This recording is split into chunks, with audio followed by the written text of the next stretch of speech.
Electronic media ద్వారా మనందరం చూసాం.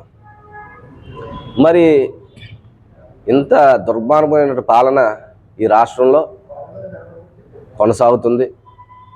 అంబటి రాంబాబు గారి ఇంటికి వెళ్ళి ఆడవాళ్ళని ఏ విధంగా వీళ్ళు ఇంట్లో ఉన్నటువంటి ఆడవాళ్ళు ఉన్నారని కూడా అసలు జాలి లేకుండా వాళ్ళని ఏ విధంగా ఇల్లంతా ధ్వంసం చేశారు, వాళ్ళని ఏ విధంగా తోశారు, ఇవన్నీ కూడా మనం చాలా క్లియర్గా చూసాం.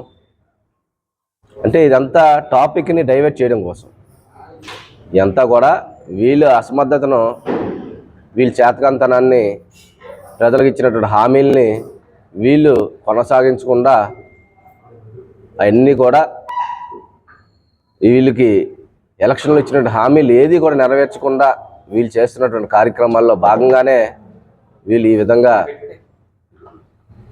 వాళ్ళు చేస్తున్నటువంటి తీరు దేశవ్యాప్తంగా కూడా ప్రపంచవ్యాప్తంగా వెంకటేశ్వర స్వామికి ఉన్నటువంటి భక్తులు కానీ, వెంకటేశ్వర స్వామి తిరుపతి లడ్డు మీద ఉన్నటువంటి గౌరవం కానీ మొత్తం పూర్తిగా దిగదార్చే విధంగా వీళ్ళు రాజకీయాల కోసం దేవుని వాడుకుంటూ అసలు ఏమాత్రం భయం లేకుండా, ఏమాత్రం భక్తి లేకుండా వీళ్ళు చేసినటువంటి పనులు చూస్తుంటే సామాన్య ప్రజలందరూ కూడా నవ్వుతున్నారు, ఈరోజు సిగ్గుపడుతున్నారు. రాజకీయాల కోసం దేవుణ్ణి వాడుకోవడం, రాజకీయాల కోసం అబద్ధాలు చెప్పి అధికారంలోకి రావడం, రాజకీయాల కోసం నలుగురిని కలుపుకొని చంద్రబాబు నాయుడు గారు ఎలక్షన్లో పోటీ చేయడం, ముగ్గురు కనబడతారు, ఇంకో ముగ్గురు కనబడరు.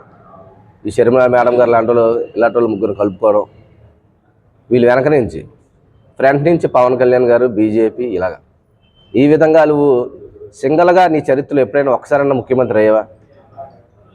మీ మామను వెన్నుపోటు పొడిచి అధికారంలోకి వచ్చావు.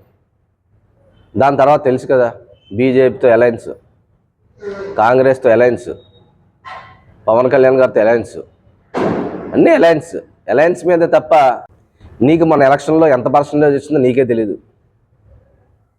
ఈ విధంగా నువ్వు చేస్తున్నటువంటి కార్యక్రమాలన్నీ కూడా ప్రజలు గమనిస్తున్నారు. రాబోయే రోజుల్లో నీకు ఆ దేవుడు, ప్రజలు శిక్షించబడేటువంటి రోజులు దగ్గర పడ్డాయి. నీకు లడ్డూని ఇంకా ఎన్ని రిపోర్ట్స్ వచ్చినా సరే అందులో జంతువులు కొవ్వు లేదన్నప్పటికీ కూడా ఇంకా నువ్వు ప్రజలు నమ్మించేందుకు ఈ కటౌట్లు, బ్యానర్లు కట్టి ఎంత మోసం చేస్తారు మీరు, మీకున్నటువంటి మీడియా ద్వారా. ఇంకా నువ్వు చేస్తున్నటువంటి ప్రయత్నాలు అసలు నీకు ఇంకా సిగ్గుందా లేదా అన్నది కూడా అర్థం అవ్వట్లేదు. నువ్వు చేసేటువంటి కార్యక్రమాలు అన్నీ కూడా ప్రజలు గమనిస్తున్నారు.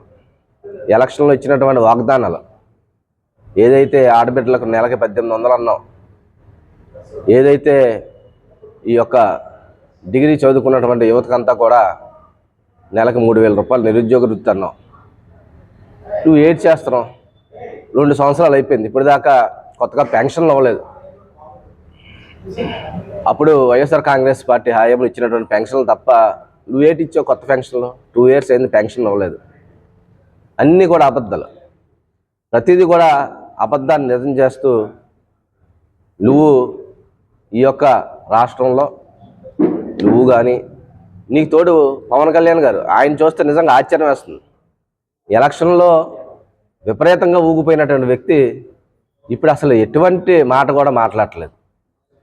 ఒంగొని దండం పెడతాడు చంద్రబాబు నాయుడు గారు.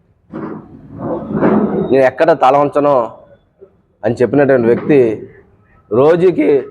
రోజు కూడా ఆయనకి తల వంచి ఇటు చంద్రబాబు నాయుడు గారికి, అటు మోడీ గారికి నువ్వు చేస్తున్నటువంటి కార్యక్రమాలు చూసి నీ ఫ్యాన్స్, ఈ జనసేన కార్యకర్తలు అందరూ కూడా చాలా బాధపడుతున్నారు.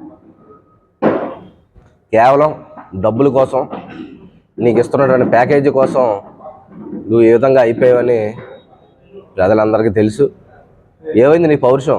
ఎలక్షన్ అప్పుడు పెద్ద పెద్ద కేకలు, విశాఖపట్నం స్టీల్ ప్లాంట్ ప్రైవేటు పరం అయిపోతుంది, ఉన్నటువంటి కార్మికులందరినీ కూడా వాళ్ళు పొట్టమే కొట్టారు మీరు, కాంట్రాక్ట్ లేబర్ని అందరినీ కూడా. నువ్వు చేసేటువంటి